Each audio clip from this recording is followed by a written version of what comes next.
Pernahkah Nabi Muhammad punya ilmu kebal? Ada orang, pisau lah dia, lah dia.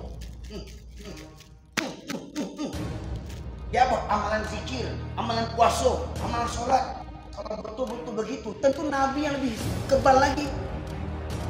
Maka Nabi pergi perang, mendoa aja Nabi di surau. Ya Allah, angkat gunung, ya Allah, mati orang. Tapi Rasulullah berangkat ke medan perang, patah gigi Nabi. Nabi ini tidak punya ilmu kebal. Ada pula orang-orang gila hari ini punya ilmu kebal dengan zikirnya. Mohon maaf, Ustaz. Setan itu semua.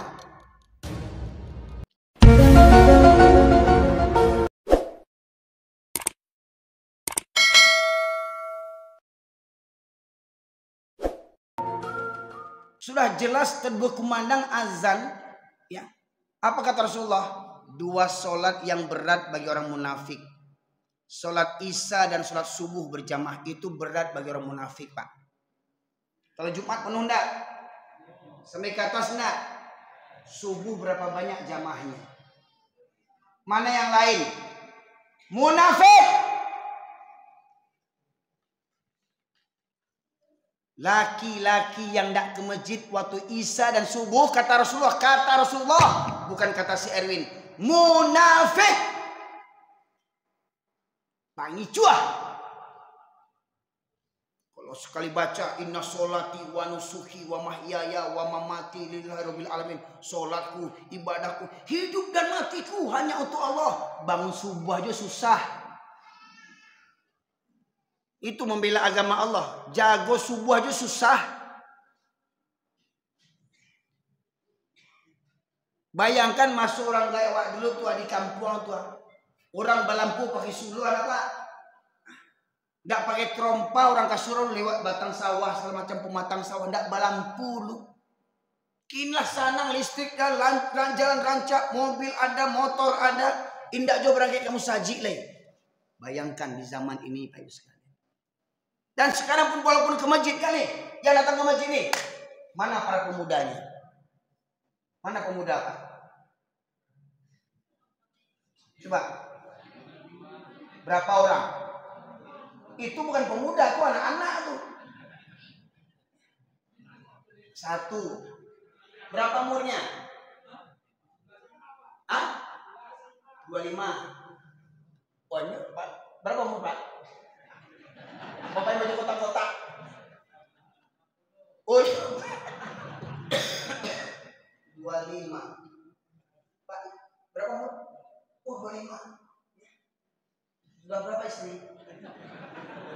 Hah? Jomblo.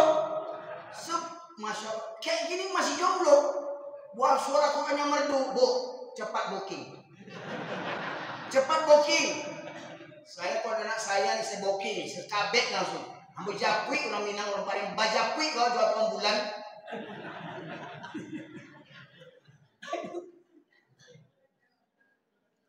Masya Allah. Gak ada pemudanya Pak. Dari sekian yang banyak nih, para pemuda tidak minat ke masjid. Bayangkan, anak siapa itu? Anak siapa? Anak awak, kemenakan awak. Tapi kecil pepatah orang Minang, anak di pangku kemenakan di bimbing. Manyo. Lai didanga kecil ayah kini. Lai didanga kecil orang tua kini dia anak. Lai didanga kecil mama kini dia kemenakan. Dulu kemenakan melalak, keluar keluyuran, batuak mama di lapau. Tunggang langgang babaliak kemenakan tuh. Mama.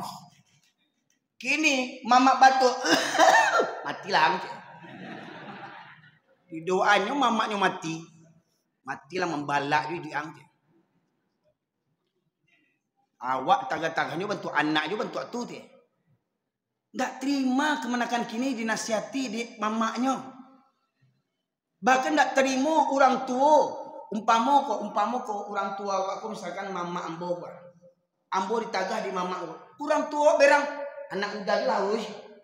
Anak udah je lah urih, jangan urih anak ambo. Banyak enggak orang tua yang kayak begitu sekarang. Orang tua cilako. Syukur orang sudah mau menasihati anaknya. Dilaporin pia anak kau tadi malam baca cewek situ tuh. Fitnah juga jogo. Anak aja kan ditujuannya. Bukannya senang dia anaknya dilapori pacaran. Kita kan mata kita kan terbatas. Kita mungkin di rumah, tetangga kita melihat anak kita pacaran, tetangga melapor, terima kasih. Ini tidak marah sama tetangga. Pandai mengurus keluarga orang aja, keluarga ini gitu juga nya. Nah, itulah manusia hari ini ya Allah ya Rabbi. Di zaman apa kita hidup sekarang ini? Nggak berlaku lagi watawassobil haqi watawassobil sobri. Ya. Udah macam tinggal di Jakarta aja, lu gue. Emang gue pikirin, Mas bola. Itu yang pertama misalnya.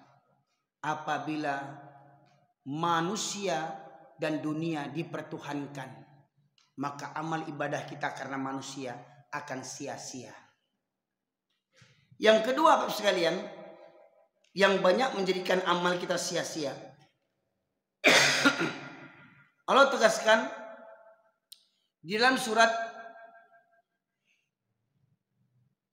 Al-Furqan.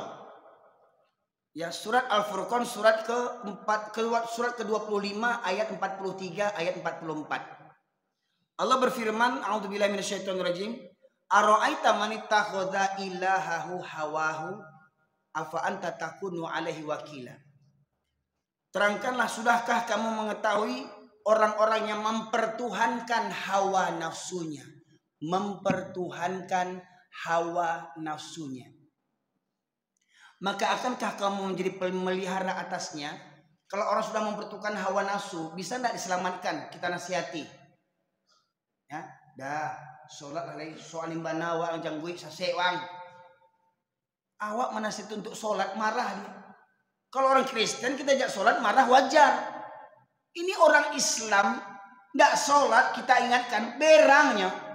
Soalim banawang bantu awak ini musuh sergo. Awak mengajak sholat soalim udah sok kapi udah. Bayangkan. Lah tadang azan dak coba barang ke surau lai. Lah gae lah jadi ayah orang. Sekalian mempertuhankan hawa nafsunya. Apa kata Allah orang yang mempertuhankan hawa nafsunya dalam ayat berikutnya? Am tahsabu anna aktsarahum yasma'una aw yaqilun inhum illa kal an'am bal hum adallus sabila. Apakah kamu mengira sebagian mereka mendengar dan memahami? Mereka tak lain seperti binatang ternak, bahkan lebih sesat jalannya daripada binatang lagi. Itulah orang yang memperturutkan hawa nafsunya. Allahu Akbar, Allahu Akbar. Kita tahu artinya Allah Maha Besar. Tetapi kita sibuk nonton bola. Hawa nafsu. Kita dengar Allahu Akbar, Allah Maha Besar yang Maha memberi rezeki. Tapi kita jaga tetap menggaleh. Awak tinggalkan Allah, tetap menggaleh. Beko orang balanjo baa beko. Galeh ditungguin. Allah diabaikan. Ya. Oh, itu kan untuk cari nafkah segala macam, Pak Ibu sekalian. Rasulullah Sallallahu Alaihi Wasallam namanya bersanding dengan kalimat syahadat bersama Allah Subhanahu Wa Taala. Beliau pemimpin umat, beliau ayah, beliau pemimpin pasukan perang. Bahkan di medan perang beliau tidak pernah meninggalkan sholat berjamaah sekalipun. Tak pernah meninggalkan sholat berjamaah walau dalam kondisi perang sekalipun. Bapak sekalian, mohon maaf ya, ada tolong ya Didi atau siapa buka Quran terjemahan Android surat An-Nisa ayat 102. Minta tolong saya ya. Yang sudah kebuka Quran ada Quran terjemahan. Minta tolong saya, tolong dibacakan. Pak, mohon maaf Pak, ada botol yang satu lagi Pak. Botolnya ada satu lagi. Ya, yang kosong pun boleh kosong. Umpamanya, ini umpama Pak supaya kaji kau tuntas Pak. Ya.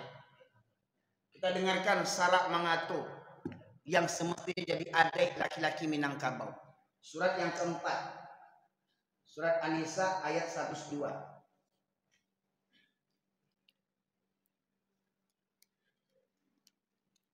Itu kitab hadis.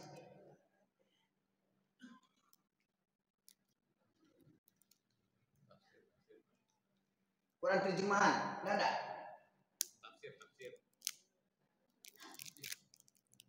Ada situ Pak? Atau yang Quran Android?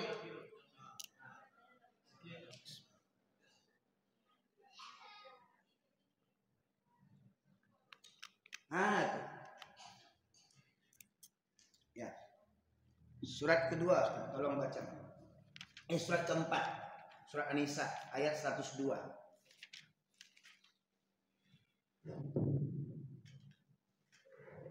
Nah, tolong baca terjemahannya. 102, ayat 102, surat An-Nisa ayat 102. Tolong baca terjemahannya saja. Ya, artinya. Dan apabila engkau Muhammad berada di tengah-tengah mereka, sahabat-sahabat. Ya.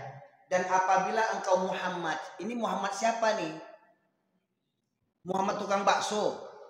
Bukan, Nabi Muhammad. Nabi Muhammad. Apabila engkau Muhammad berada di tengah-tengah sahabatmu, sahabat Nabi siapa diantaranya? Abu Bakar, Umar, Utsman, Ali, kaum Muhajirin, kaum Ansor yang ikut serta perang di medan perang Badar, ya. Apa kata Allah dalam ayat berikutnya? Lalu engkau hendak melaksanakan salat bersama-sama mereka. Melaksanakan sholat bersama mereka. Itu sholat apa namanya? Sholat berjamaah. Di mana jamaahnya ini?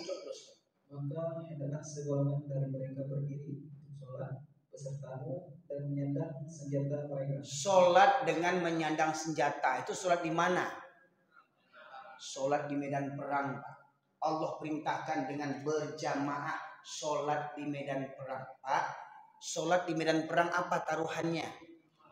Nyawa. Bisa jadi ketika kita sholat semuanya musuh menyerang kita. Tapi kata Allah, mereka sholat diperbolehkan sholat sembari menyandang senjata. Dan kita dengarkan berikutnya apa? Kemudian apabila mereka yang sholat besertamu sujud telah menyempurnakan satu rakaat, maka hendaklah mereka pindah dari belakangmu untuk menghadapi musuh. Ya, tunggu. Apabila orang yang sholat besertamu, ini umpama imam. Ini makmum sof yang pertama. Ini makmum sof yang kedua. Ya tentunya hitungannya banyak ya. Ketika imam ruku, Allahu Akbar. Makmum yang sof pertama ikut ruku, Allahu Akbar. Makmum yang sof kedua tetap berdiri siap siaga sembari menyandang senjata. Sampai imam bangkit ke rakaat yang kedua, Allahu Akbar. Allahu Akbar. Lanjut tadi apa? Maka hendaklah mereka pindah dari belakangmu. Maka hendaklah mereka pindah dari belakangmu. Pindah. Lanjut. Untuk menghadapi musuh, dan hendaklah datang golongan yang lain. Datang golongan yang lain. Lantas? Yang belum sholat, lalu mereka sholat denganmu. Nah, Bapak sekalian. Ini ceritanya begini. Di medan perang tadi. Di medan perang, Pak. Ya. Kalau memang sholat berjamaah hukumnya sunnah, mohon maaf, memang ulama berbeda pendapat. Tapi ingat, ulama bukan nabi. Ulama bisa benar, bisa salah. Tapi ini yang dibacakan dari siapa ini? Al-Quran dari siapa? Dari Allah. Ada salah nggak di sini? Allah sebutkan engkau Muhammad dan para sahabat. Nabi Muhammad SAW dan para sahabat orang yang dijamin masuk surga. Percaya tidak? Yakin tidak? Walaupun tak sholat berjamaah beliau, Rasulullah, walaupun tak berjamaah tetap masuk surga beliau. Tetapi beliau sudah dijamin masuk surga. Di medan perang sekalipun yang nyawa taruhannya, tetap Allah perintahkan sholat berjamaah walau di medan perang. Pertanyaannya, kita laki-laki di zaman hari ini dalam kondisi aman, sejahtera, rumah kaya, harta berlimpah, tidak berjamaah, siapa kita dibandingkan Nabi? Siapa kita dibandingkan para sahabat? Ada pula kaji yang kalau sudah tinggi kajinya tidak perlunya sholat lagi, mangana jo, Aku yang sholat kau baru putih kaji kodoh je. Utang itu yang putih. Masih ada yang kaji begitu Pak, betul nak? Yang sholat kau baru kau tunggu kau putih kaji kodoh. Lalu sampai maripai kan? Wang tahu, wang sholat sia yang disambah, sia menyambah giloan. Itu banyak yang hari ini Pak masih nggak sholat. Di zaman sekarang masih ada yang meyakini nggak perlu sholat lagi. Karena apa? Dia sudah menyatu dengan Allah. Sianya. Menyatulah kayaknya. Nggak sudi Allah. Najis. Kepada malaikat Jibril aja Allah tak ingin menyatu. Malaikat Jibril. Kepada Nabi Muhammad SAW saja. Nah Allah tak sudi menyatu kepada Nabi. Iku ada orang mengaji gini wah. Menyatulah kayaknya. Sianya. Artinya yang mataku mata Allah, mencibuk orang mata sia tu. Tanganku tangan Allah, kakiku kaki Allah, dia menyatunya kepada Allah. Semuanya mengana jok. Baik sekalian. Banyak aliran-aliran sesat di zaman kita ini. Oh, ada yang meyakini gurunya bisa jadi imam sekaligus di satu waktu di 4 tempat. Ya. Umpama saya nih Erwin Saliah, ya, imam di sini sholat zuhur di Masjid Al Husna, imam juga di zuhur. Sholat di Masjid An-Nur, imam juga sholat zuhur. Ya, 4 tempat sekaligus saya jadi imam. Saking tingginya ilmu saya. Pertanyaannya, pernah baca hadis enggak sejarah Nabi menjadi imam di 4 tempat sekaligus? Nabi pernah enggak begitu? Nabi pernah enggak Nabi begitu? Nggak usah Nabi lah. Imam Syafi'i. Lihat sejarahnya. Lihat biografinya. Pernahkah Imam Syafi'i menjadi imam di 4 tempat sekaligus? Pernahkah Nabi Muhammad punya ilmu kebal? Tidak ada orang. Pisaulah dia. Wah, dia. Dia buat amalan zikir. Amalan puasa. Amalan sholat. Kalau betul-betul begitu. Tentu Nabi yang lebih kebal lagi. Maka Nabi pergi perang, mendoa aja Nabi disuruh, ya Allah angkat gunung, ya Allah mati orang itu. Tapi Rasulullah berangkat ke medan perang, patah gigi Nabi. Nabi aja tidak punya ilmu kebal. Ada pula orang-orang gila hari ini punya ilmu kebal dengan zikirnya.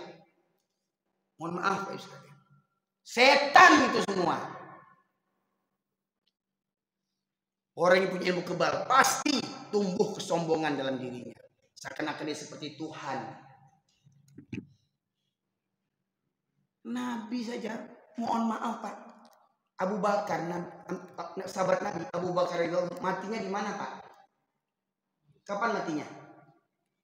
Ketika sholat enggak? Ketika jadi imam, ya orang Khawarij menusuk Abu Bakar. Hebat mana Abu Bakar dengan tuangku-tuangku hari ini? Hebat mana Abu Bakar dibandingkan tuangku-tuangku hebat hari ini? Abu Bakar ditusuk mati. Nabi Muhammad SAW di Taif dilempar anak kecil dengan kerikil-kerikil batu-batu berdarah. Bagaimana mungkin ada orang punya ilmu kebal sekarang Pak Ibu sekalian? Dari setan ilmu kebal itu. Syaratnya apa? Puasa ini, zikir ini. Iya, dia puasa, dia berzikir bukan karena Allah, hanya karena mengharapkan ilmu kebal. Syirik hukumnya. Ya. Kalau meyakini foto tuanku Saliah, masuk kaji kok. Ya. Orang Pariaman danga kaji kok. Kalau menganggap tuanku Saliah itu orang soleh dan memajang fotonya karena kekaguman kita, silahkan. Karena idola kita, guru kita, silahkan. Dia orang soleh. Tetapi kalau meyakini memoto, memajang foto tuanku Saliah di kedai nasi untuk melariskan dagangan, syirik hukumnya. Kalau memang kita kagum dengan tuanku Saliah, tiru kesolehannya. Ya. Boleh enggak kita kagum dengan tuanku Saliah? Boleh. Orang solehnya enggak. Kok iyo yang manggalih nasi itu orang soleh, tadanga azan tutui kadai, solat. Itu orang soleh namanya itu. Kok enggak? Orang azan manggalin nasi joleh. Petang buah tuh.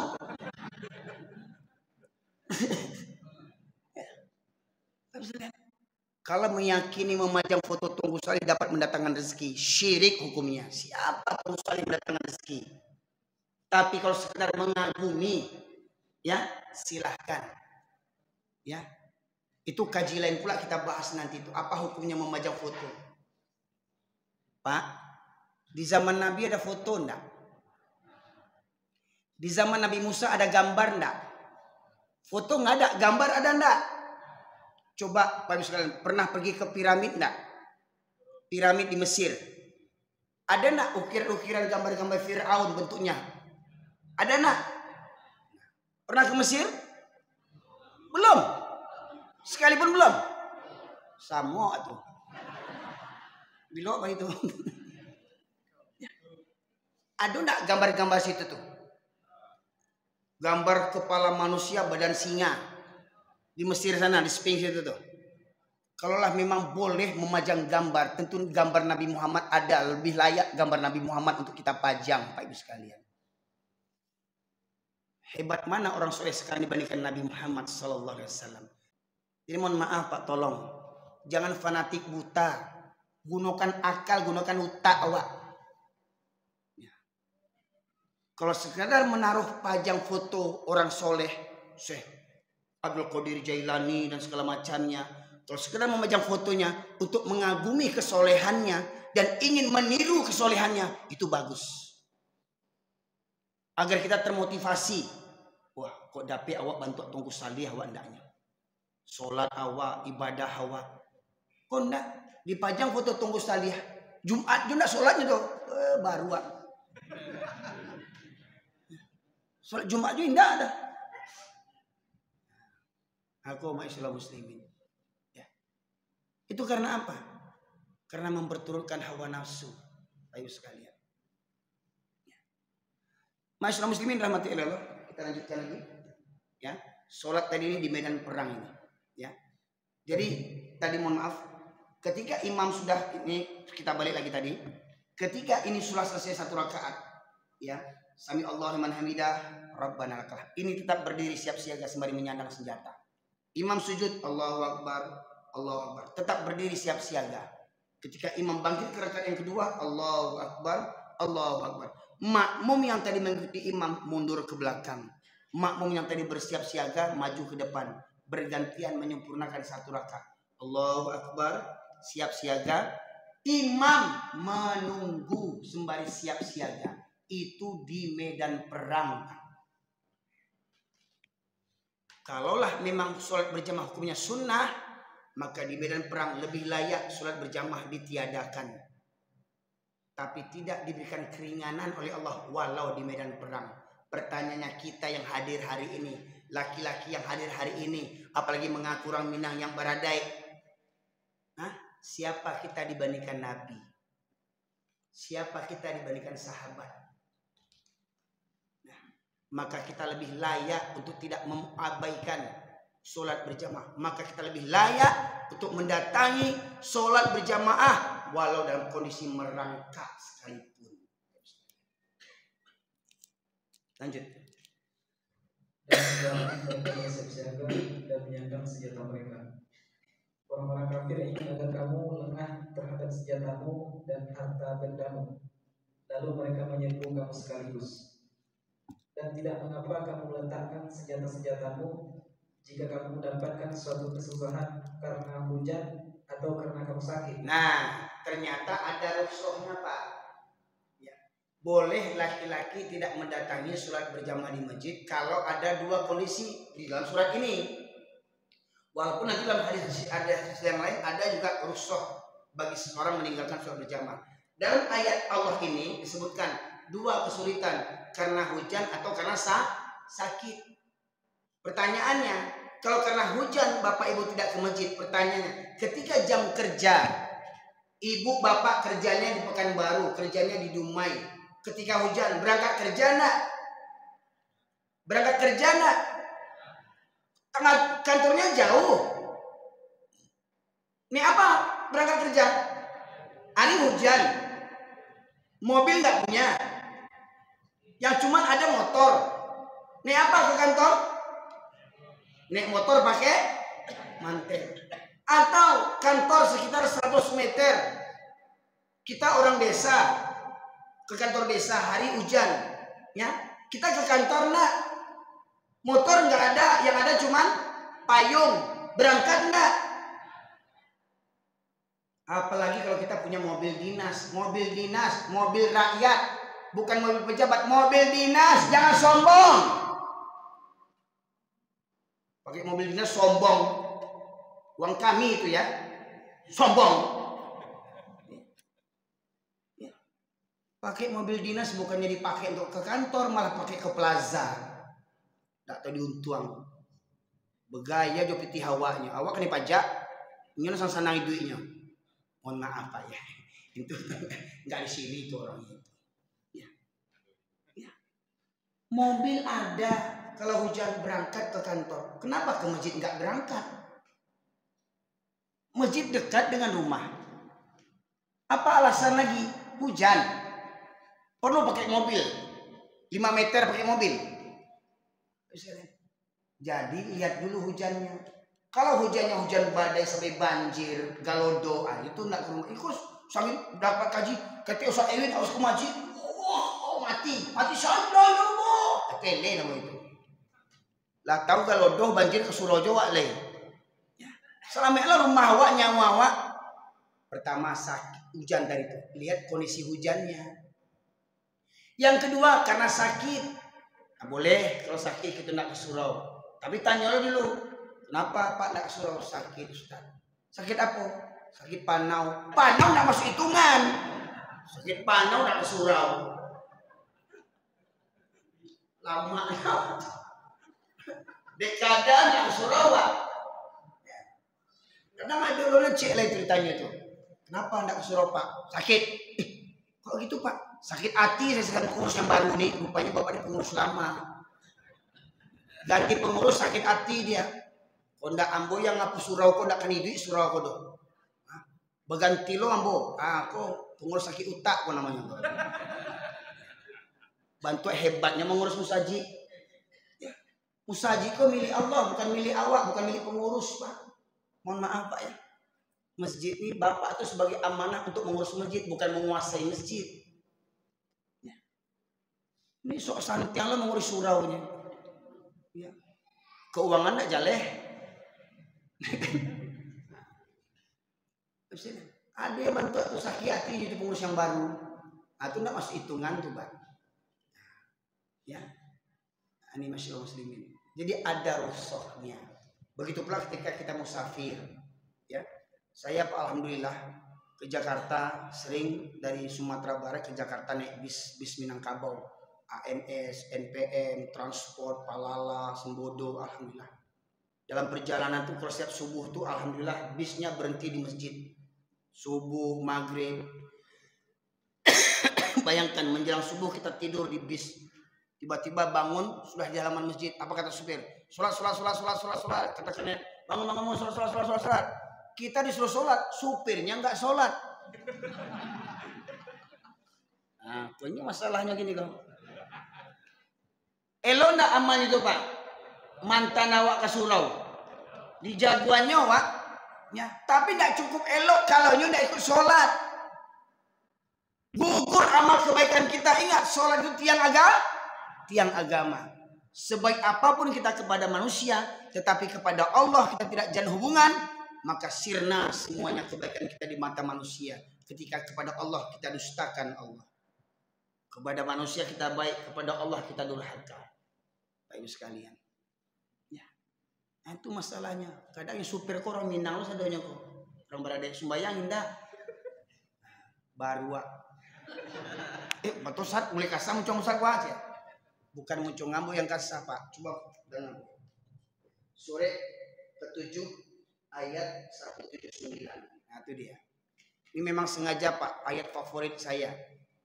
Karena selama ini banyak orang Minang khususnya dan kita orang Islam pada umumnya banyak tidak peduli dengan Al-Quran.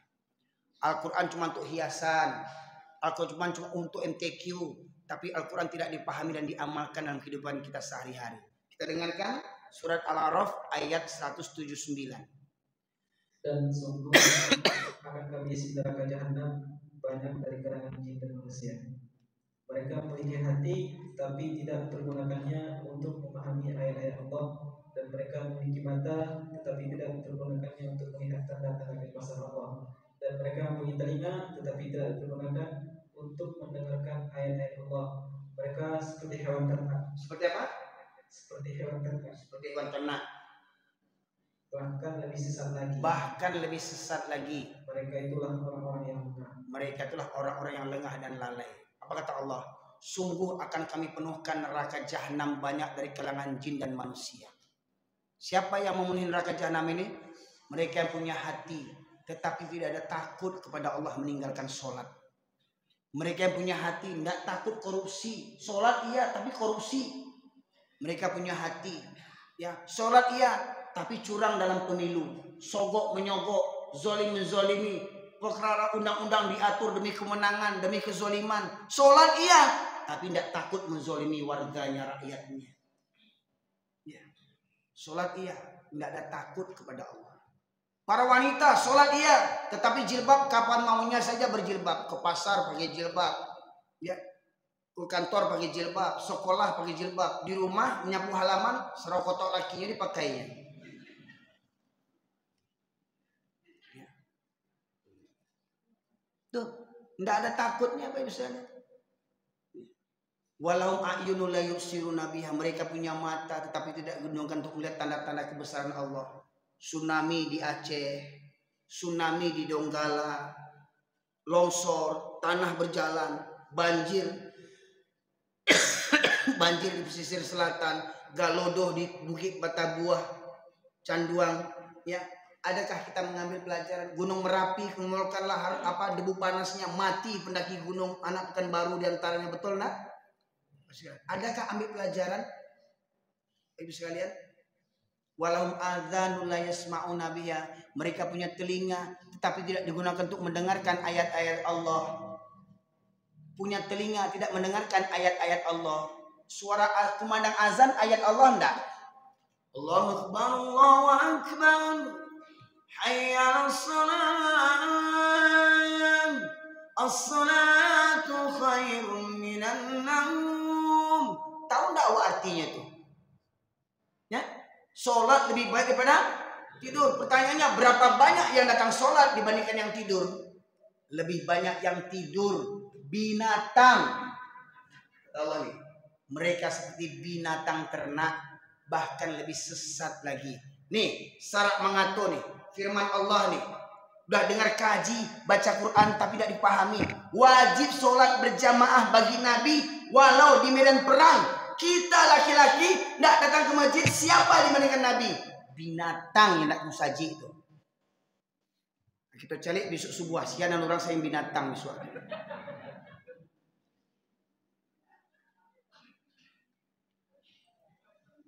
Ya nak musaji subuh besok berarti binatang tuh. Cari tanduan gini. Ada CCTV nak. Kini abahnya ke surau, ayahnya ke surau. Menantunya menantu binatang tuh.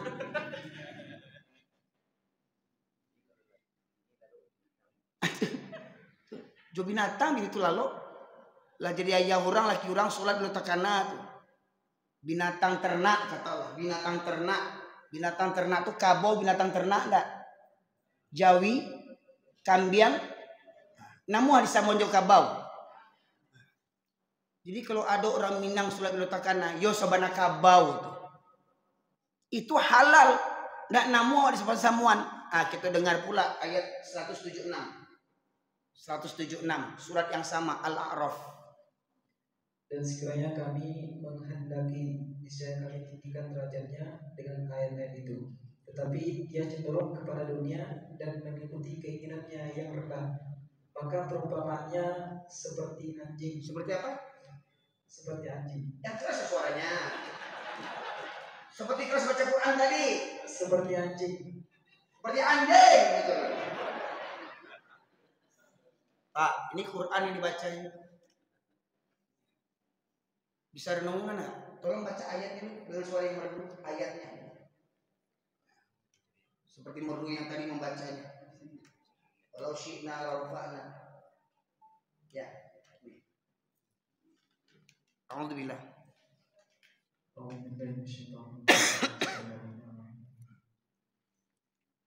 Walau syi'na la rafa'nahu biha walakinnahu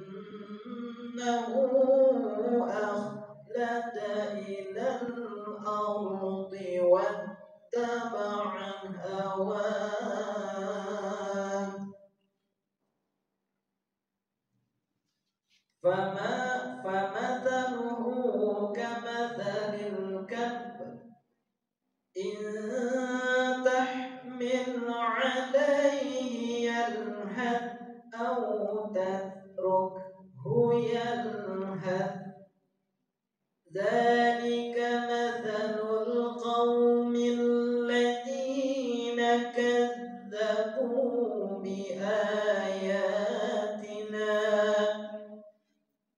فقصص القصص لعلهم يتفكرون. Sekalian, dengan mendengarkan Al-Quran saja kita bisa dapat pahala.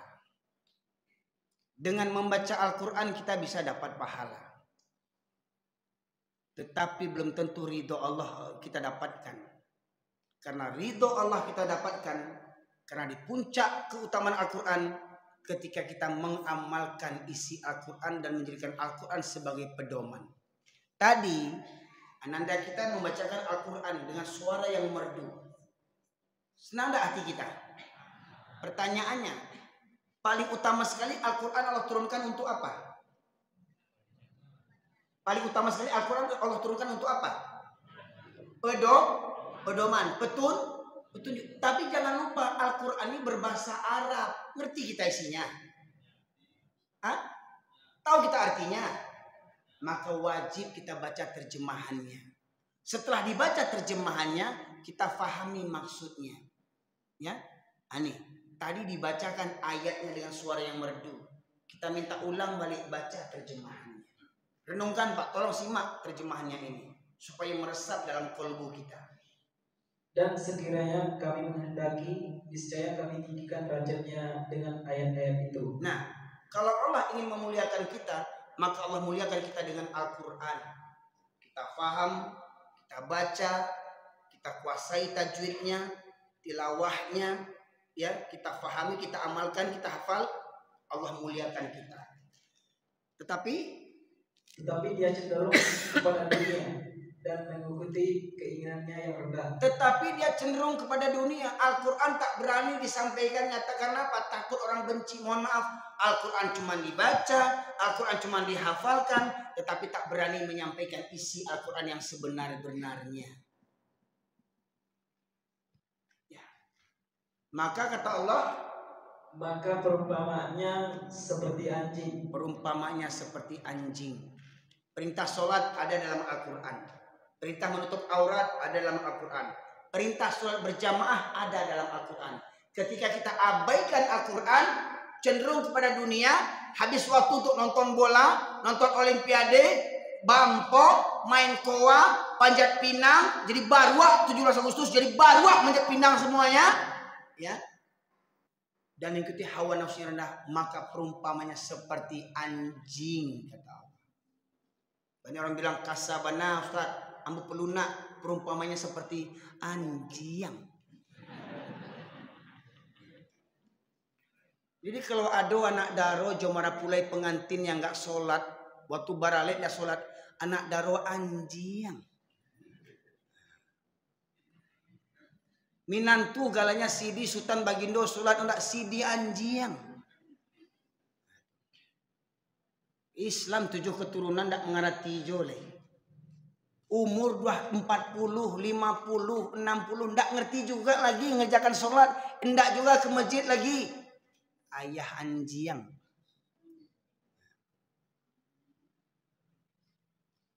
Oh kecilnya mama orang, anak di pangku kemanakan dibimbing. Indak lo kesuruh mama tuh, mama anjing.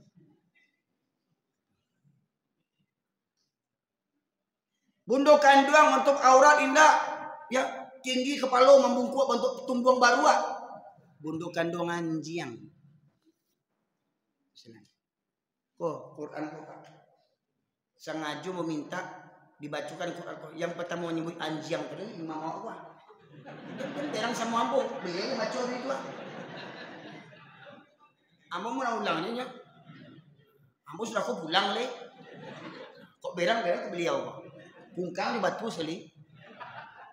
Dan ambo di berangan, kok ndak komentar berang Ustadz anjing, awal di panjangnya.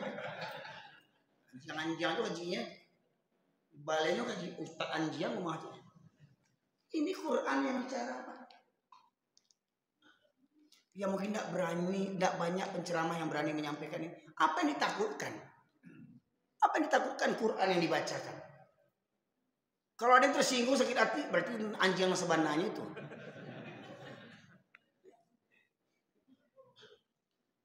Aku cakap, wow, pertanyaannya, boleh nggak firman Allah dirubah? Hah? Boleh Pak? Dek katanya orang Minang, kau tahu kata mendaki, kata menurun, kata mendata, mohon maaf kata santuang, kata lantung, macam-macam lah katanya itu. Adik ada tua, dia ada mama di Paluna bahasa, maka perumpamaan sebi anjing, perumpamaan seperti wow. Boleh firman awak berubah jadi wow. Kok firman Allah kok bako berubah jadi wow. Kasabana kareban firman Allah kasar. Siapa lebih lunak lidahnya dibandingkan Allah subhanahu firman Allah subhanahu wa ta'ala. Sehebat-hebat manusia, selembut-lembut manusia, firman Allah lah yang lebih lembut. Itu firman Allah Pak. Anjang kata Allah, baca anjang, jangan wawaw jole. Badoso baca wawaw tu. Orang Arab mata wawaw, entah orang wawaw itu huruf waw. Kalbun famathalu kamathal kalbi itu artinya anjing. Gimana kok bisa jadi wawaw? Rubahlah kalimatnya. Famathalu kamathali wawaw. Nggak kurang aja wak tuh. Jangan kurang aja gini kok. Ambo yo Pak di Bukit Tinggi yang mau ceramah, ambo suruh papa membaca kok. Cuman di apa kurang beradai Pak. Langsung maka perumpamaan seperti wawaw. Langsung bacanya wawaw. Ambo tanya Pak yang tertulis apa Pak? Anjing Pak rubah wawaw. Kasabana. Langsung dirubahnya Pak di apa kok Pak? Ya Allah Rabbi. Artinya kasabana bahasanya. Pak ya Allah Pak itu bahasa siapa? Bahasa Allah itu tanpa sadar kasar. Apakah Allah kasar? Siang kasar gini kok hati awak yang kasar atau Allah yang kasar? Masya Allah, langsung dirubahnya ke Tuhan Jiang itu jadi wawaw. Anak kurang ajarnya orang Minang.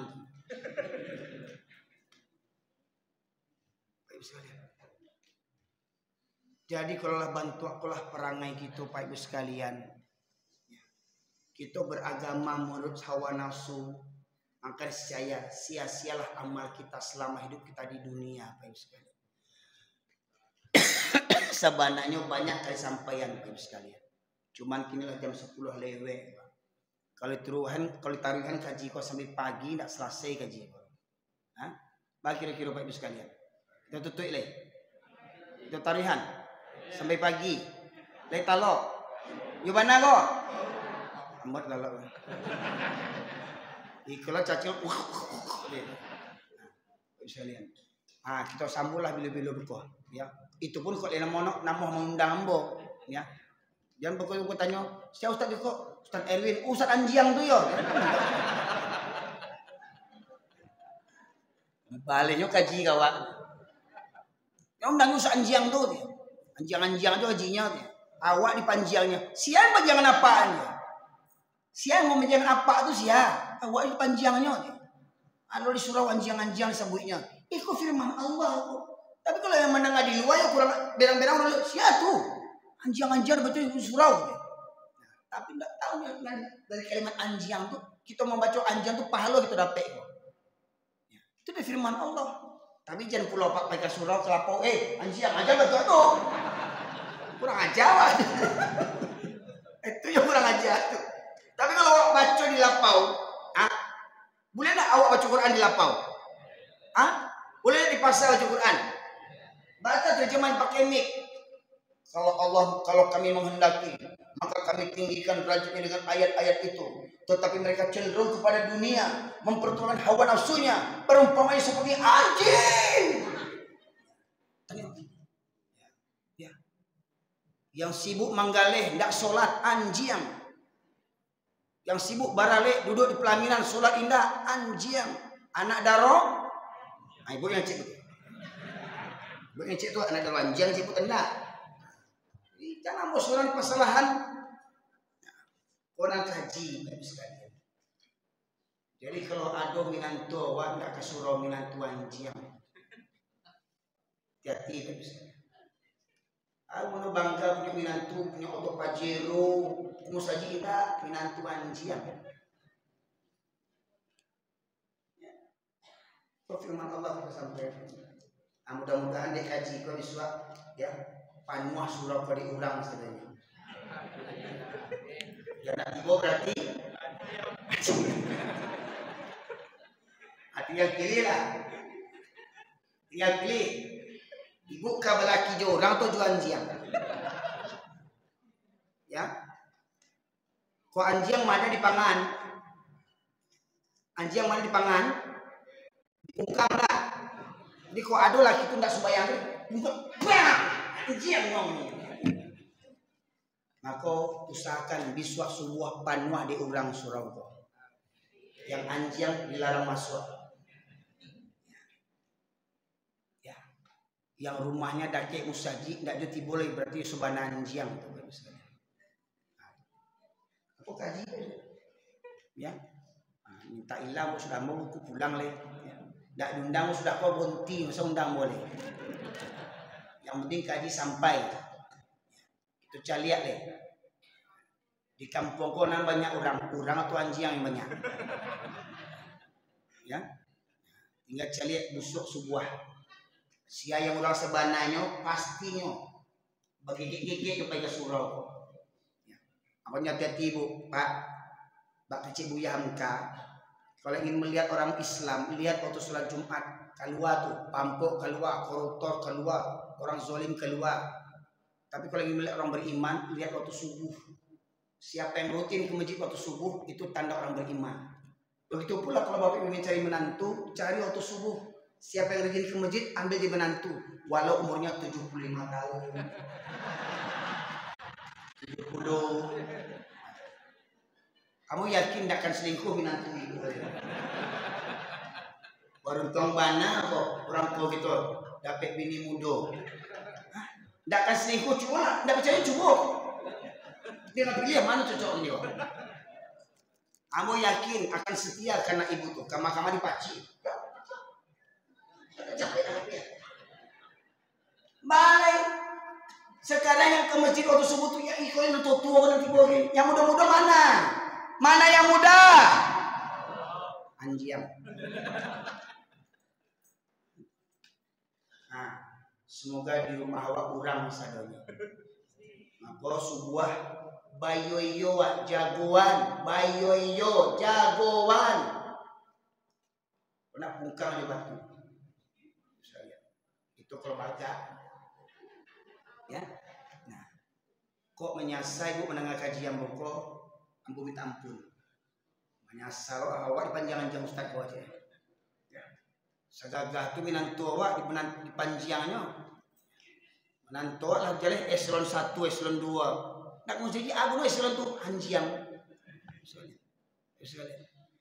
Nah, Bu, di sekolah ambo, di rumah kampung ambo ada STIB namanya. Ada orang Pariaman sih kok. Orang Mangguang. Ada STIB. Sekolah Tinggi Ilmu Barua. Jadi jangan macam-macam Bu. Barua di kampung ambo sarjana tuh. Walau kalau memang Karambia memang paling tinggi sekolahnya itu. Ya. Sarjana Barua di kampung ambo. Tapi yo Barua tuh subuh ndak pernah ke surau. Sarjana yang Barua tuh subuh ndak pernah ke surau. Orang ceramah Barua yang sarjana tuh ndak pernah ke surau. Jadi kalau ada anak awak sarjana tidak pernah ke surau A beda jo Barua itu. Nah, Bapak sekalian, lah sebantu aku kaji wah, tidak coba ubah le. Hah? Le punya hati jo kok. Mudah-mudahan masih ada hati kita. Mudah-mudahan kita merenungkan mau sampai kapan kita hidup seperti anjing. Maka mari jadi manusia sejati dengan Al-Quran. Isi hari-hari kita dengan membaca Al-Quran. Isi hari-hari kita dengan santapan rohani. Karena kalau tidak diisi santapan rohani, maka hati itu akan menjadi mati.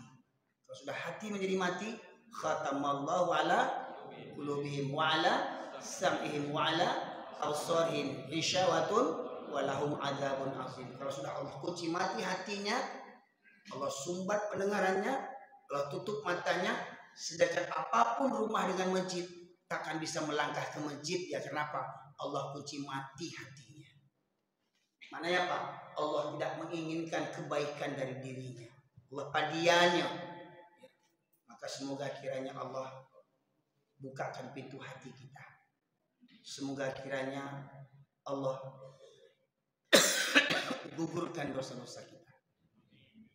Di antara 7 golongan yang mendapatkan naungan di akhirat, dapat perlindungan di akhirat nanti dari Allah. 7 golongan itu, 2 di antaranya pemuda yang hidup taat kepada Allah, bukan orang tua yang taat.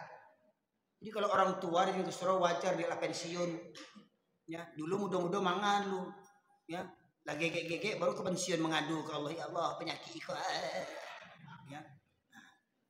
Jadi kalau ada orang tua taat itu tidak heran, tapi kalau ada pemuda yang taat itu langka.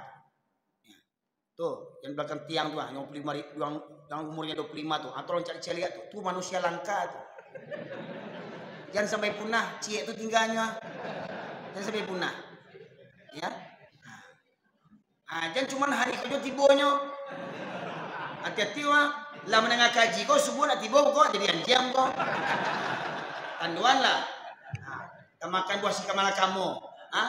Dak tibo wak bedo belum. Dak tibo subuh jadi anjam kok dia. Mudah-mudahan jadi manusia sejati. Asli orang kamu sih kok, asli orang pribumi sini, asli. Ini dari asli orang sini, orang mana? Orang luar rupanya. Jangan lepehan kok, KB sudah boleh, KB ambil di menantu, ya, ibu sekalian. Nah, semoga kiranya apa yang saya sampaikan ini bermanfaat bagi kita semuanya, dapat menghancurkan hati kita yang selama ini keras seperti batu, bahkan lebih keras lagi. Karena batu saja yang besar ditetes dengan air tetes-tetes, batu ini bisa pecah, bisa berlubang. Tentu hati kita lebih lunak daripada batu lagi. Semoga kesalahan kita selama ini Allah gugurkan bersama duduknya kita di majlis ilmu ini. Karena dalam majlis ilmu malaikat membentangkan sayapnya berselawat untuk kita.